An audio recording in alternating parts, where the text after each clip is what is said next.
The topics and opinions expressed in the following show are solely those of the host and their guests and not those of W4CY Radio, its employees, or affiliates. We make no recommendations or endorsements for radio show programs, services, or products mentioned on air or on our web. No liability, explicit or implied, shall be extended to W4CY Radio or its employees or affiliates. Any questions or comments should be directed to those show hosts. Thank you for choosing W4CY Radio.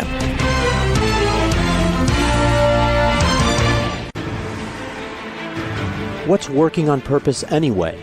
Each week, we ponder the answer to this question. People ache for meaning and purpose at work, to contribute their talents passionately and know their lives really matter. They crave being part of an organization that inspires them and helps them grow into realizing their highest potential. Business can be such a force for good in the world, elevating humanity. In our program, we provide guidance and inspiration to help usher in this world we all want, working on purpose. Now, here's your host, Dr. Elise Cortez.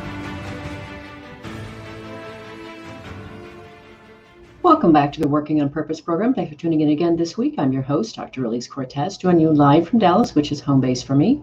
If you've been tuning in for a while, you know this program is a thought leadership series that enlightens and inspires listeners with insights from distinguished business leaders and subject matter experts. Our conversations are designed to elevate your thinking and entice you to take an enlightened and inspirational approach toward leadership and business. Before we get into today's program, I've got two announcements for you. One, September marks the launch of Gusto Now, which is a growth and transformation e-learning platform dedicated to awakening meaning, passion, inspiration, and purpose in people, leadership, and organizations. It features leadership development and other professional development courses available to individuals and companies in English, Spanish, and Portuguese. You can learn more at gusto-now.com. Secondly, I want to share with you that my book, Purpose Ignited, How Inspirational Leaders Ignite Passion and Elevate Cause, is due out November 17th. It's now sitting on Amazon waiting. You can pre-order it. I wrote the book to turn readers on and ignite their passion, inspiration, and purpose to make a contribution worthy of their one precious life and radically improve the workplace as we know it. Now, on to this week's program.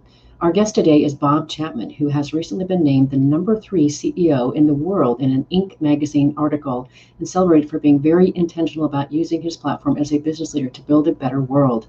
He is the CEO of St. Louis, Missouri-based Barry-Wehmiller, a $3 billion global capital equipment business with more than 12,000 heart counts, as they like to call them. He's also the co-author, alongside Dr. Raj Sisodia, of Everybody Matters, The Extraordinary Power of Caring for Your People Like Family. He joins us today from Wisconsin. Bob, welcome to Working on Purpose. I think you might be muted, Bob. Can I hear you? Yes. There we are. Welcome to Working on Purpose. This is the perfect place for you. I can't imagine a better spot, having met you just a few weeks ago, for this chance to share online some of our passion for the people we have the privilege of leading. I am so happy to share you with the world, Bob, because the world desperately needs you. Viewers that are watching this, here's the book that I read to prepare for this conversation. So Bob, as you know, I read the book cover to cover, and I think it makes really good sense for us to open this conversation with one of the email exchanges that you and I had, where we were talking about the leadership crisis that Tom Friedman has identified and its according opportunity, which also really aligns with the approach you take at Barry-Wehmiller. Will you start there? Yes, all of us are, I think, genuinely concerned about the combination of issues, from COVID-19 to social unrest to kind of the nature of the political discourse we have in this country. And so many thoughtful people I know are genuinely concerned right now for where all of this is taking us. I would say to you, though, for the last 10 years, I've been talking about a bigger crisis to me, a crisis of humanity, because, as I mentioned to you, 88% of all people feel they work for an organization that does not care about them, and they feel the way they go home and treat their family, behave in their community, somewhat with this level of not feeling valued. So to me, when this crisis hit, and Bill Urey of Harvard, World Peace Negotiator, called me, because he's, again, genuinely concerned about kind of the direction, if you add all these things together, in terms of where are we going and what does this mean to the future of our society. And we talked about the issue is that the problem is people don't feel valued. They feel used for somebody else's success. And so we have bubbling under the surface of this strong economy, world peace, but we had the lowest unemployment in decades prior to this. So people had jobs, they had money. But so Bill and I talked about the fact that we have a world that we debate, we talk to each other, but we wouldn't know how to listen. And then a few hours, Bill sends me an article that Tom Friedman wrote in the New York Times, again, commenting on the same issue, that we have a poverty of dignity. In other words, the underlying issue is that we can give people jobs, we can give them money, but they don't feel valued. And what we need to do is we need to focus on giving people dignity, okay, which is the issue that is under the surface of all the frustration, all the social unrest. People don't feel valued, they feel used. And when you don't feel valued, it's hard to care for others when you don't feel cared for yourself. So Tom Friedman's article, and Tom goes on to say, after he eloquently talks about the poverty of dignity, is he talks about the need for deep listening. Okay, now that is, as you know, the nonprofit Cynthia and I have for the last 10 years.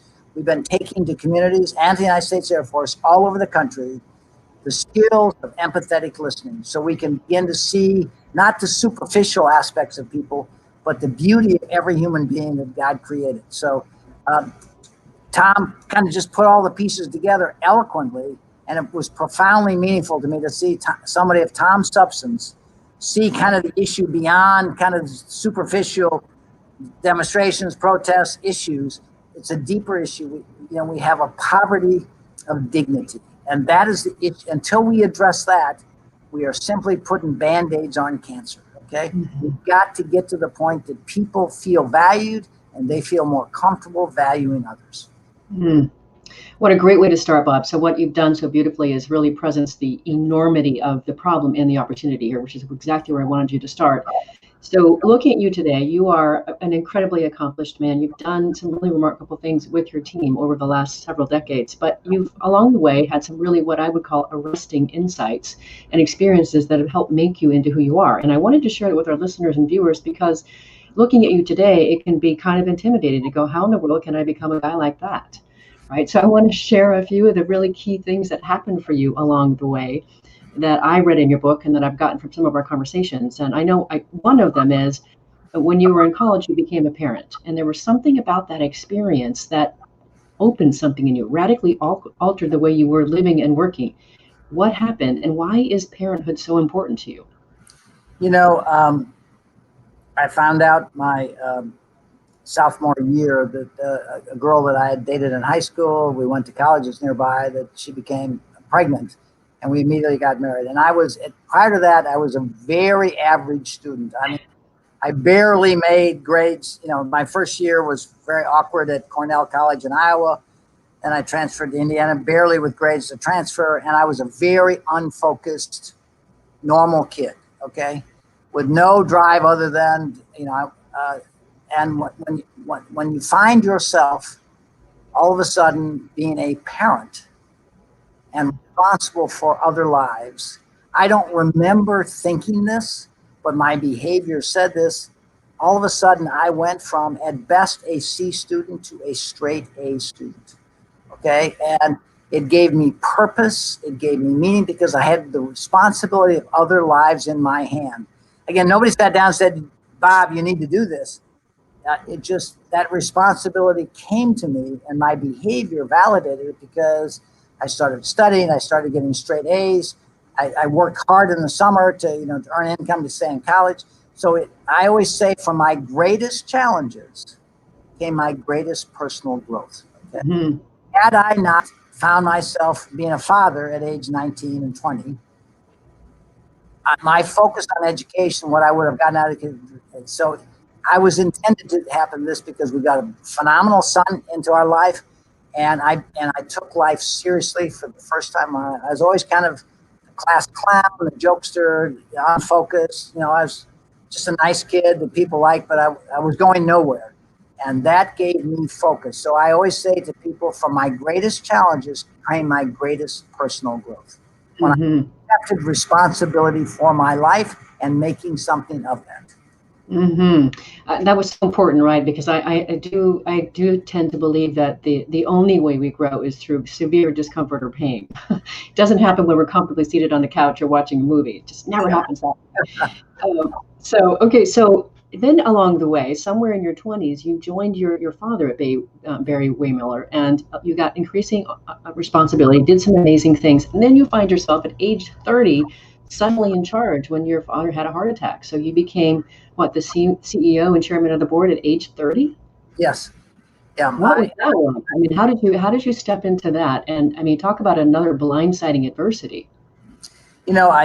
Tiny bit of background. Again, I got a degree in accounting, intended to go into public accounting, went to Michigan and got an MBA. So I have a very traditional business orientation. Yes. And I was at Price Waterhouse, and all of a sudden my dad realized, so we had not had a good relationship. We just, my dad worked hard and I was more related to my mom. So all of a sudden I'm in business school, I'm getting A's, and my dad says, "Oh my God, this kid's working out." And my dad had some health issues and he had some struggles running this 100-year-old family company that he'd stepped into in 1953.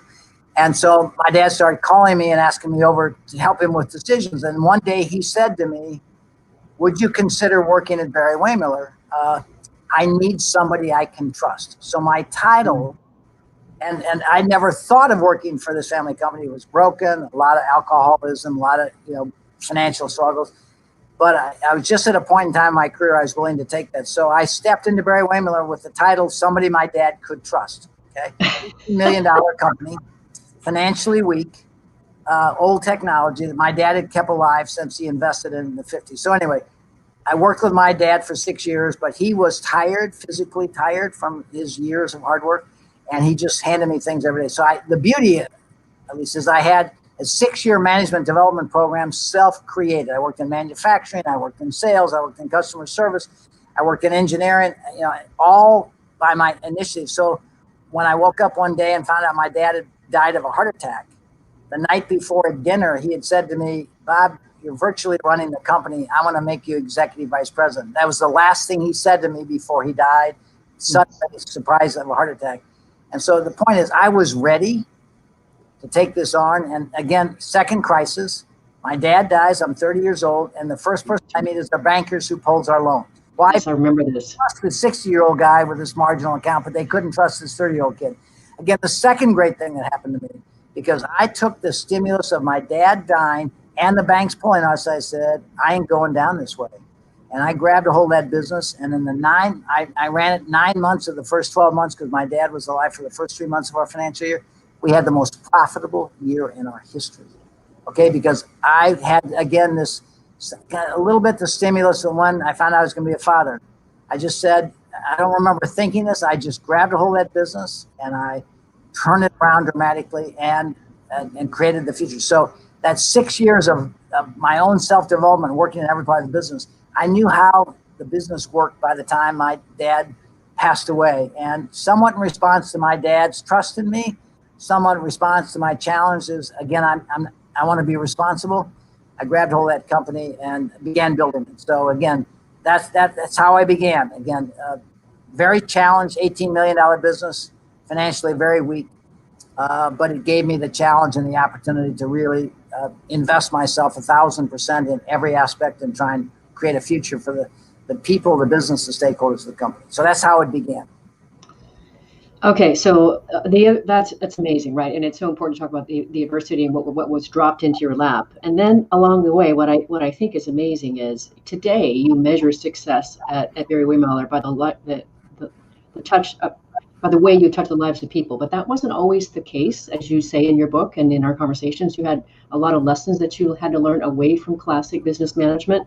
And from what I could tell, Bob, there's at least 3 things in your book that are pretty important that became touchstones or arresting insights for you that I'd love for you to share a little bit about with our listeners. And so the first one that I don't know if these are in the right order, but one of them was the 1979 March Madness conversation with that company. And you discovered that they were having so much fun at 7:30 in the morning. And at 8 o'clock, everything stopped. The fun parade stopped. And you noticed that. So that's one of them that I think I noticed. Can you talk about that? Yeah, So I want you to listen. I had a very traditional focus on business with all the tools, layoffs, downsizing, cutting costs. Those are all just the tools we're taught. Those was what I experienced in business, that when you went to meetings with other people, we all talked about right sizing, downsizing, eliminating waste, etc. And so my first half of my career was defined by that. But I was in 1997, so about 20 years into my career, and I started acquiring companies. And I had an opportunity to buy a major company in South Carolina, about a $50 million company. And it was significant to me. I flew down there to be there. And in March of 1997, everybody knows what happens in March. Yep, right. So I walk in to have a cup of coffee before the office opens. I'm just having a cup of coffee. I have nothing on my mind other than this is my first day in this new job. Nobody knew me. I didn't know them. And they were talking about what teams won, where they were in the office pool in terms of March Madness. And they were having fun. Again, I don't remember any of this at the time, but as I reconstruct how I possibly had that experience, I was able to see this. And so the closer it got to 8 o'clock, you could just see the fun go out of their body. What my mind said that day is, why can't work be fun? Why call it work? Okay. Why would people have more fun talking about something like winning $50 or $25, and then where they're going to spend 8 hours a day they don't enjoy it?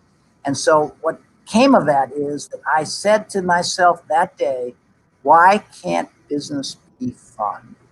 Because that's when people express their gifts the most, when they're having fun. And I walked from that coffee area into a meeting with our customer service team, which was a $21 million product line out of the $50 million, very important product line. I was going to meet with the team. I had nothing on my mind but to meet with them. And out of me popped, because of what I'd experienced, never tried it, never thought of it, nobody suggested. I said, we're going to play a game.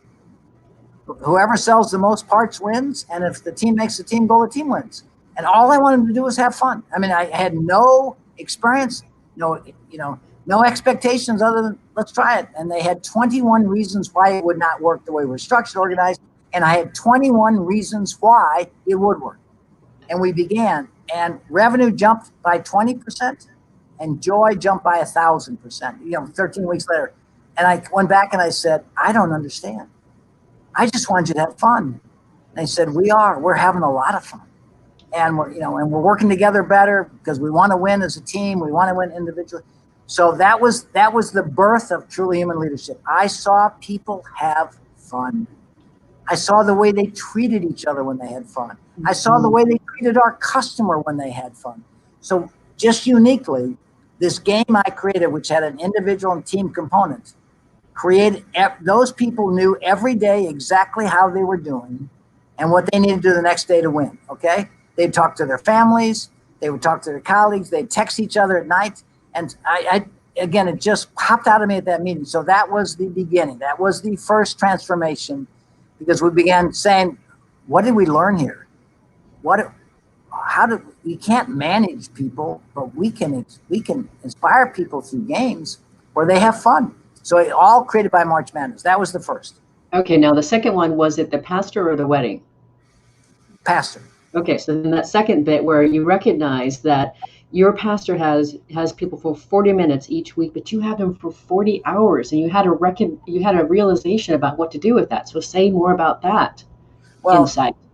The mentor of my church, Reverend Ed Salmon, was an incredibly thoughtful person. We had a vibrant young church because he just had this ability to help see kind of meaning in life and look through the clouds and see the sunshine. Our class was always full between church services. And one day at church, after his sermon, I had again my second revelation. And I looked at my wife, Cynthia, and I said, Cynthia, Ed has only got us for 1 hour a week. We have people for 40 hours a week. We are 40 times more powerful to help people live lives of meaning and purpose than Ed can. Mm-hmm. I walked out of the church. I could show you the spot on the concrete. I said that day something I profoundly believe. I said, business could be the most powerful force for good in the world if we simply cared about the people we had the privilege of leading. We have them in our span of care for 40 hours a week, and the way we send them home will affect their health and the way they treat their family. So that was a second major revelation for me, because it never occurred to me that business could be a force for good. It was this force for economic gain, shareholder value, profits, growth in sales. I never saw the human side of business. I saw people as functions for my success. I never saw them. But that day at church, I realized that business is the most powerful force for good in the world. Could be the most powerful force for good in the world. I love it, all of it. Okay, then the third one happened at a wedding where you're witnessing a father that you know give away his daughter, and something happened there. We're at a wedding. A good friend, his daughter was getting married, and as he was walking her down the aisle, I just, you can tell now I'm an observer of human behavior. And I was looking around this tent, this beautiful tent set up for the wedding, and everybody's oohing and ahhing how beautiful this young lady was, and how proud her father was walking down the aisle at this ceremony. And when they got to the altar, my friend took the daughter of his hand and said, "Her mother and I give our daughter to be wed to this young man." And he goes down and sits next to his wife, and they hold each other's hands to watch the ceremony continue. Again, I had this all of a sudden realization, oh my God, that's not what, having walked two of my precious daughters down the aisle, I knew that's what the father was told to say in the ceremony, but that's not what the father wanted to say in the ceremony. What he wanted to say, every father wants to say, is, look at young man, her mother and I brought this precious young lady into this world. We have given her everything we could possibly give her so she can be who she's intended to be. And I expect you, young man, as I expect her of you, that you will allow her to continue to grow, to be the person she's intended to be. Do you understand that, young man? That's what every father wants to say as he gives his precious daughter away in the ceremony. And then I went to the next step, which is the powerful one. All of a sudden, I said to myself in the service, all 12,000 people who work for us around the world are somebody's precious child, just like that young lady and young man who simply want to know that who they are and what they do matters. And that day, I no longer looked at people as functions. I didn't introduce somebody as an engineer, an accountant, that's a receptionist, that's my assistant. I realized they are somebody's precious child that's placed in my care. That is the most profound revelation. And the way these happened, Elise, from why can't business be fun? Business is the powerful force for good, to everybody's somebody's precious child. The way these built and just took this accountant from Ferguson and opened my eyes and my heart to the powerful force for good in the world right now, okay? That we in business, if we simply cared about, if we saw everybody in our organization as somebody's precious child, we could profoundly change the world and begin healing the world instead of breaking the world. Because remember, before COVID-19, as I said, 88% of all people, even in a good economy, felt they worked for a company that did not care about them, okay? Mm-hmm. And we know for a fact that the person you report to at work is more important to your health than your family doctor. And we know for a fact that the person you report to at work will have an impact on the way you go home and treat your family, behave in your community, behave in your country. So there's that revelation that everybody's somebody's precious child. And when you look at those people you interact with every day, whether it's the grocery store, the supermarket, walking along the streets, not as a function, not as an individual, not as some person along the street, but as somebody's precious child, it affects the way you treat and react to them, because everybody is somebody's precious child. They're not functions. And leadership is a privilege. It is like parenting is a privilege. We all take parenting very seriously. And I'm going to remind your listeners, a lot of the ideas we have in truly human leadership came from Cynthia and my stewardship of our 6 children. How do we know we're good parents? Well, I took it seriously, having 6 kids. Cynthia and I went to classes. We tried to learn.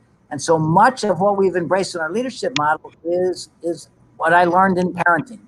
Because what is parenting? It's the stewardship of those precious lives that come into our families through birth, adoption, second marriage, that everybody takes seriously. What is leadership?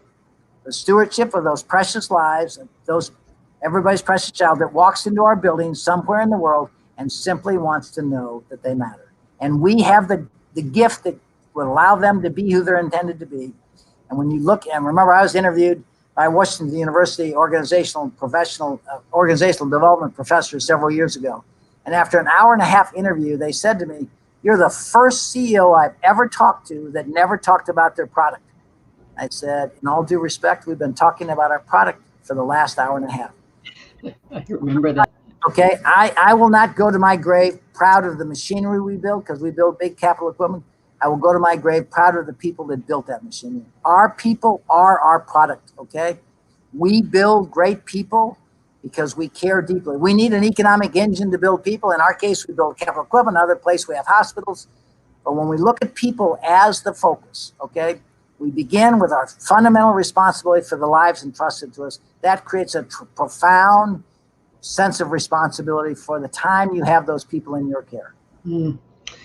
I love every word of it, Bob. Let's grab our break here. I'm Dr. Elise Cortez, your host. We're going to be here with Bob Chapman. He is the CEO of St. Louis, Missouri-based Barry-Wehmiller, a $3 billion global capital equipment business with more than 12,000 heart counts, as they like to call them. He's also the co-author, alongside Dr. Raj Sisodia, of Everybody Matters, The Extraordinary Power of Caring for Your People like Family. He joins us today from Wisconsin. We've been talking a bit about just how he became the truly human leader that he is today. After the break, we're going to talk about how he uniquely acquires companies and adopts them. Stay with us. We'll be right back.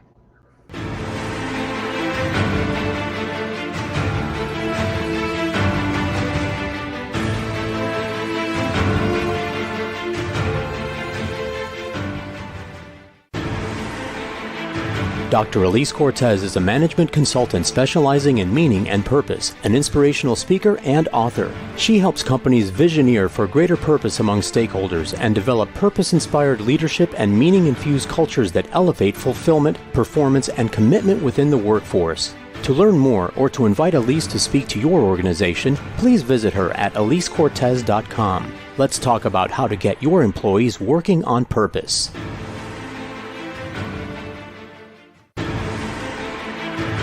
This is Working on Purpose with Dr. Elise Cortez. To reach our program today or to open a conversation with Elise, send an email to Elise, A-L-I-S-E, at alisecortez.com. Now, back to Working on Purpose.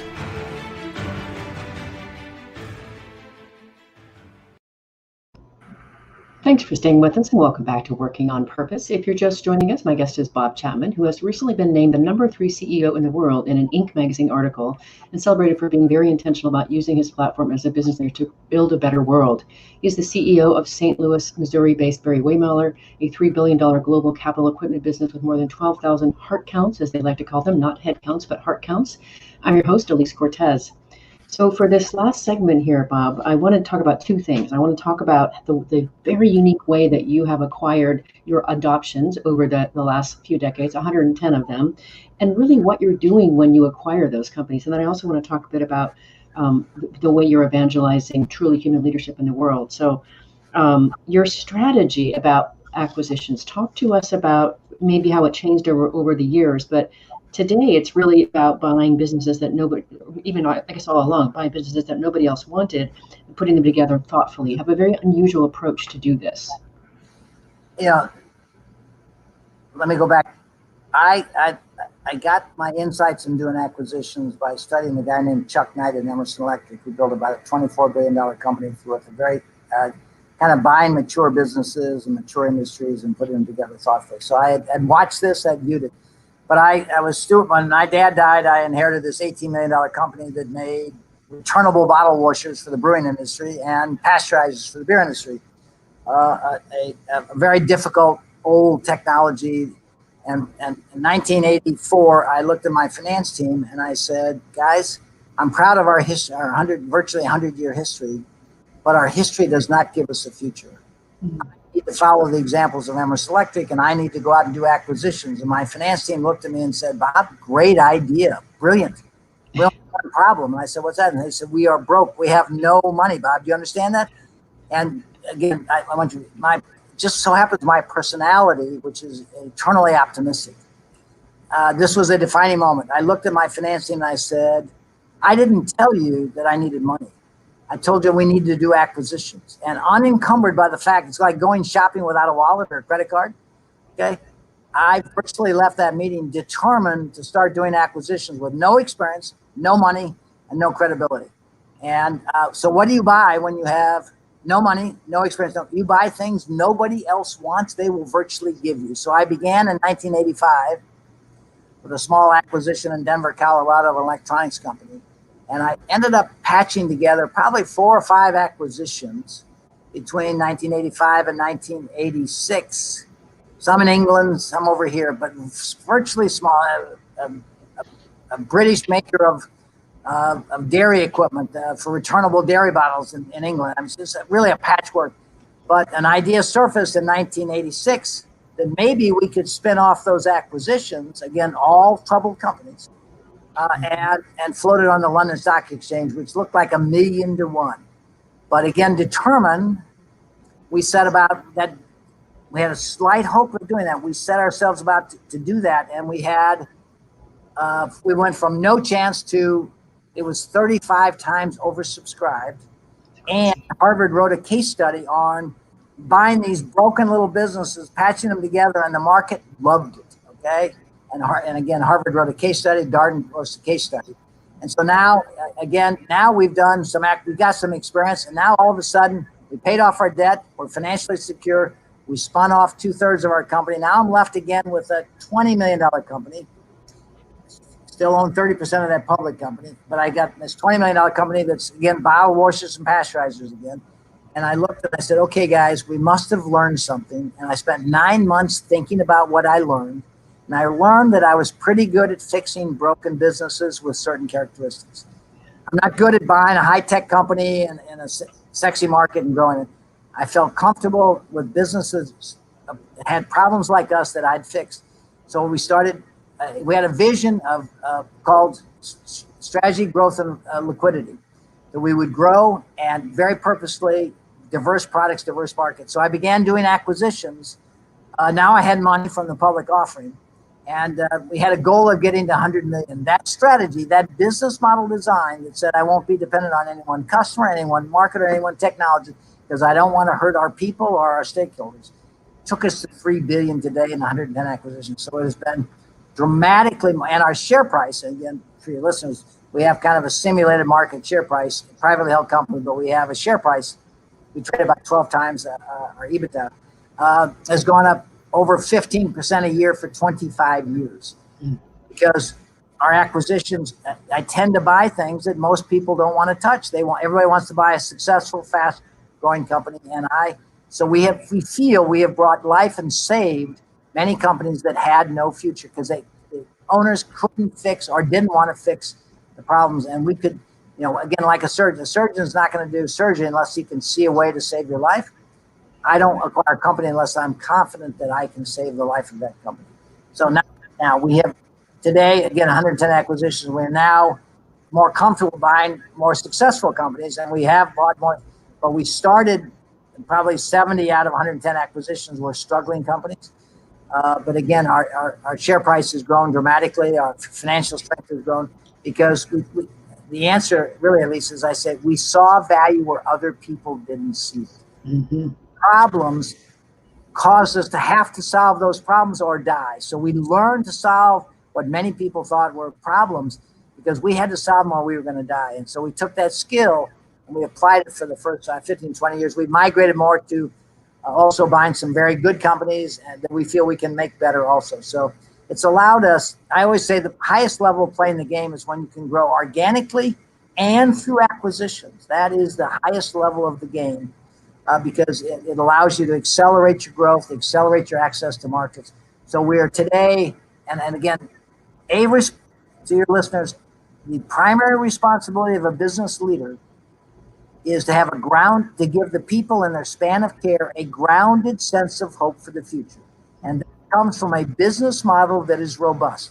Our business model in 08-09, when General Electric was tested and failed, Bank of America was challenged dramatically, many companies collapsed in 08-09. Our share price went up 11% without letting people go despite orders. So our business model was tested severely in 08-09. And COVID, our company is in COVID operating very strongly and robustly right now. So it is a responsibility of the leader to make sure that you have a good business strategy to protect your people. You know, there's an expression, you need to get the right people on the bus. I don't think it's quite right. I think the responsibility is to build a safe bus, which is your business model, and then have drivers who are your leaders who know where they're going and how to get there safely. And then anybody you invite on the bus is going to get there just fine. So the responsibility of a leader is to make sure you have a business model like a bus that is safe, that your people feel safe, and that you test that through various circumstances so that you know that when you invite people in your organization, they have a chance of having a meaningful life where they can relax and play their best game, knowing that they're with an organization that values them. So that is the primary responsibility of the leader, to give your people a grounded sense of hope for the future. So if I understand it right, Bob, you have over the last few decades acquired more than 110 companies. And if I have it right, you haven't sold off any of those companies. You kept them all? Right. It's kind of like Cynthia and I haven't decided to sell any of our kids or grandkids. Just the same thing. I got it. Well, seriously, these are people. They're not businesses. They're people. You know, why would you sell a business? Why would, you know? So I adopt businesses. You know, it's like a church growing and opening up a church in a town. You know, I mean, seriously, we just acquired a company in Serbia, and the owners that we bought the company from, when I landed in Belgrade to visit the plant in February, they created a van to pick us up in with a huge decal on the side, which is a picture of me with truly human leadership. Okay, I felt I opened a church in Serbia. Okay, you have in some ways, absolutely. So proud to be acquired by a company. And I'll tell you one other story. We bought a company on the coast of France from a prominent French company. Our board was very concerned with investments in France because the government's very involved in controlling businesses and controlling labor. And I flew over to hear that, because the workers' councils in France has to vote in favor or not in favor of the acquisition. So we were buying a French division of a prominent French company. And just picture me, an ugly American flies over, sitting across the table from the workers' council for this business. And they said, Mr. Chapman, we went to Paris. We talked to the workers' council in Paris. We understand your values, and we've studied them, and we want you to buy our company. I felt a surge of pride as an American to have this opportunity to work with these wonderful French people. Then, just imagine this. Sit on the table was a gentleman named Philippe, probably in his early 60s. He was on the works council. He looked at me and said, Mr. Chapman, could I say something? I said, sure. He said, Mr. Chapman, we've been waiting for you for 39 years, and they began crying. Because governments can't create caring environments, okay? And they saw our people in Paris where we have an operation. They studied it, and they wanted to be part of an organization that actually cared about them. That is the hunger that exists in the world right now. People feel used for somebody else's success. They do not go home feeling valued and cared for, okay? And that is the issue we face in the world. It's not just an American issue. We operate all over the world. This is a universal issue. We have not taught leaders to care. We've taught leaders to use people for financial success. They may be nice people, but you know, this is business, just business, right? It's not just business. It is people. That's where they spend 40 hours a week. So we adopt organizations, and I couldn't stand before a group of people and say, you know, we're going to sell you because, you know, you're not going to do that much in the future. And some, I mean, we adopt companies, we look at the people, and we say, welcome to the family. Now let's go do good things. Well, and the way that you do this, Bob, I read every single word, was hanging on every single word that I read in your book about the way that you go into a company and you share your culture, your vision of how it is that you operate with them. And of course, they're always like, no way, that's not possible. That's pie in the sky, Disney or something, can't be right. And then you enroll them into this whole space and you teach them your ways and you develop them, and you don't bring in new people and replace the people that came with the business. So talk a little bit about the way that you come in and acquire and adopt a new company. Well, the first thing we do is that when we have the privilege of inviting another group into our family, as is appropriate, you know, I will make an effort to fly out and sit down with a diverse group of people, okay? And it could be union, non-union, it could be the office, the plant. It's just a diverse group of people that kind of represents the body of the organization. and I will share with them our guiding principles of leadership. This is what we believe in. We are going to try to validate to you that we not only believe in it, that this is what we practice. And I walk through those values. I ask for questions, and it's amazing what people will tell me. And then along the journey, we ask people to say, if what are we doing well and what could we do better? So constantly trying to listen to them to show that we care. And so when we invite them in, I mean, grown men and women will cry when we buy their company, because one lady said, I never thought I was going to get to work for a company that cares about me. Okay? She cried. She just never thought in her life. And so there's such a hunger for respect and dignity in this country that we could give them for free. We don't need to pass laws. We don't need to raise taxes. We just need to look at those people we have the privilege of leading as somebody's precious child, and knowing that the way we lead them will affect their health and their marriage and the way they behave in this country. Okay? That is it. And Simon Sinek, who I'm going to share with it, a profound statement. Simon Sinek, studying Barry-Wehmiller and studying the Marines, he came to the following observation. In the military, we honor those who give of themselves in service of others. And in business, we give bonuses to people who sacrifice others in service of themselves. He said, why, if we can teach military leaders that officers eat last, in other words, your primary responsibility is those young men and women in your care, why can't we teach business leaders your primary responsibility is the men and women in your care? Your primary responsibility is that, which is what the CEO Roundtable was moving towards before COVID-19, recognizing that there's a lot of concern, is capitalism good for our society? A lot of dialogue about socialism, because people don't feel capitalism is helping the masses, it's helping the few. And they're trying to expand this. So we know, because again, we didn't think we had anything special. We just evolved through these experiences, those revelations I told you. And so it was only when Simon Sinek came in, and because he had heard about it, and he spent 2 days talking to our people, and he said, I am no longer a nutty idealist. I have just seen what I dream of. I dream of being able to walk down any street in any town in this country and tap anybody on the shoulder and say, do you like your job? And they'd say, no, I don't like my job. I love my job. That's the world Simon dreams of. And his statement is, if it exists, it must be possible. So he said he's no longer a nutty idealist, because he saw when he talked to our people. And then Bill Urey of Harvard, a world peace negotiator, comes in because Simon Sinek says, you got to see this place, you got to see this place. So Bill flies in, does kind of the tour Simon did, and Bill stands up in front of me, this amazing world peace negotiator, and says, Bob, I just saw the answer to world peace. And I said, what? You walked into a manufacturing plant in Wisconsin and you saw the answer to world peace? He said, yes, I saw a place where people genuinely care for each other. Mm-hmm.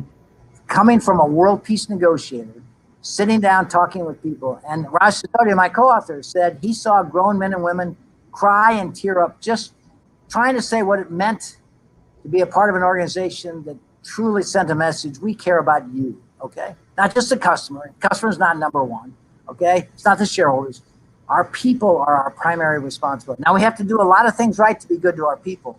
So anyway, we invite people, we share our guiding principle of leadership. Our overriding statement is we measure success by the way we touch the lives of people, okay? I came to that observation about 10 years ago when we were doing a video. Somebody said you need to do a video of your company and capture the culture. So our team, marketing team was doing it, and they came in and said, Mr. Chapman, we're getting near the end of the video. We've kind of captured all these moments, but we want to talk about success and growth. And it's about the time of Enron and the scandal at Enron. And I said, Enron had beautiful statements on the wall. They just didn't live those statements. We are not going to put them on the wall. We're going to put it on people's heads and hearts. And I began going around operation to operation, saying, this is what we believe in. How are we doing? And people got emotional. They expressed some of the areas we were inconsistent. We had the people on the floor and the people in the office. We had hourly people, salary. We have all these ways of referring to human beings, hourly, salaried, engineer. And when you look at them as everybody's precious child, and you try and treat them with compassion and care and try and give them a good future, it's amazing how people will feed back to you what it means to them in their life. Okay. So again, 95% of the feedback when we transform managers into leaders is how it affects their marriage and their relationship with their children. Mm-hmm. Okay, so we're coming to the very close of the show already, Bob. It evaporated. But the last thing I really want you to talk about, because I think this is one of the things that makes you really, really different and unique. And one is you're focused on trust and empathetic listening, but you talk about trust as being the foundation of leadership. And you say, if you trust people, they will trust you back. If you engage them in creating a shared vision for the future of the enterprise, and then give them freedom to act in support of that vision, they will do so responsibly, creatively, enthusiastically. Ordinary people can do extraordinary things if you create the right culture in a sustainable business model. Would you speak to that? Because that is so different from what normal acquisitions do. You know, I think you have to understand my basic inherent tendency is to trust people. I would hate to live in a world where I didn't feel I was with people I could trust. Okay, so when I meet somebody, I would tend to start by trusting them. Okay, and so the foundation of our culture is to trust the people and give them an opportunity who they can be, who they're intended to be. And again, I want you to listen. One of the key things we teach in our leadership is the foundation for trust is value, okay? And we teach people empathetic listening. It's a 3-day intense course where everybody has the chance to take it. And it makes a profound impact on people. So I would say to you, the core of this culture that we've now become known for, truly in leadership, begins with teaching people how to care for each other. You could tell your listeners all day, we need to care for each other more. We need to live in a society where we care. They'd say, sure, I agree, but I don't know how to care. You know, what does it mean? Should I have a food drive? Should I donate to charity? Well, we don't teach people to care. We teach people to listen to each other.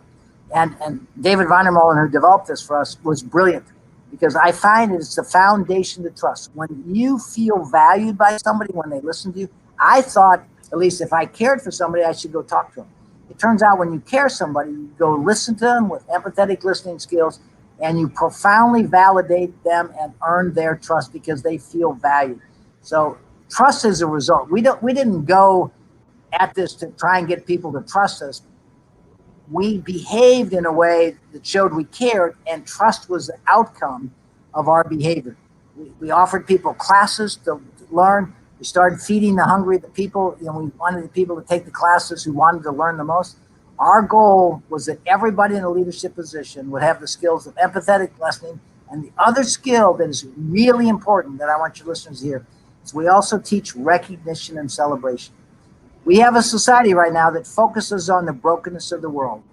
All you have to do is turn your media, any media outlet, and you can see the brokenness in every part of our world. What's it like to be inundated with the brokenness of the world every day? You know what it says? You can't trust anybody. In our organization, we start with a foundation of individuals. We trust you. We give you responsible freedom. We share with you where we're going, and we value you. So trust is an outcome, not our goal, okay? People said they feel valued. They trust us.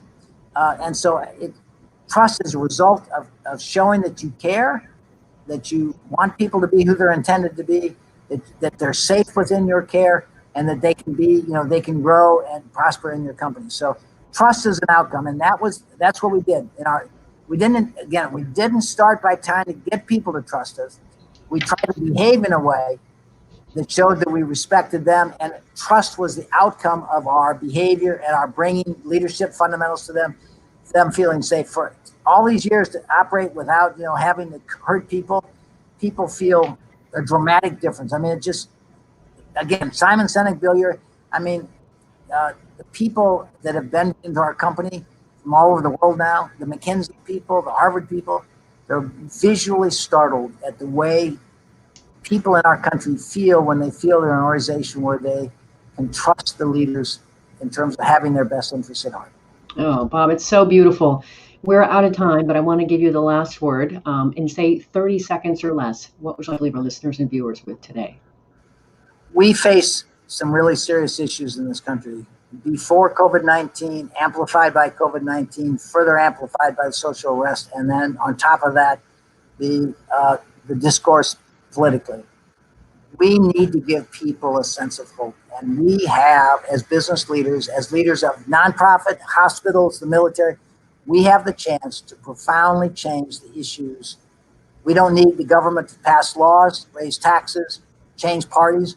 We just, as leaders of every type of organization in this country, we just need to look at those people in our span of care as somebody's precious child and make sure that we are doing everything we can do to give them a future so they can trust us, they can be good stewards of their families, behave properly in their community, because we've been self-destructing for economic gain, and we have not got human gain, which we desperately need to be in harmony with economic gain. So we could deal with these issues tomorrow. We don't need to change political parties, raise taxes. We could do it tomorrow by simply looking at the people in our span of care as somebody's precious child and saying, are we being the leader that they need, they deserve, so they can be who they're intended to be? So looking at that responsibility from a different lens is the key to the issues we face in this country. And we need to look for the goodness and hold it up and encourage people. This is the way we are called to be. Bob, I brought you on the show because I absolutely 1,000% believe in your message and what you're saying. I echo it and I wanted to spread it. So thank you very, very much for being on the show and sharing your perspective with us. It's been an honor and a treat. Thank you. I so much need people like you with your voice around the world so we can create a movement, because I'm called to make sure that this does not die with me. Absolutely.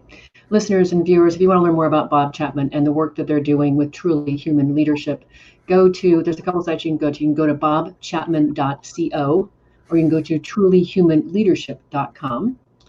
Last week, if you missed the live show, you can always get to be a recorded podcast. We were on the air with Jeff Lovejoy talking about his passion, newly birthed in the pandemic, called Leader Quips, which is a weekly series of short leadership lessons accumulated over his 30 years career in sales leadership.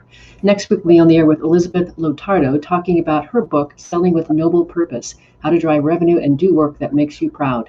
See you there. Remember that work is at least a third of our life, so let's work on purpose.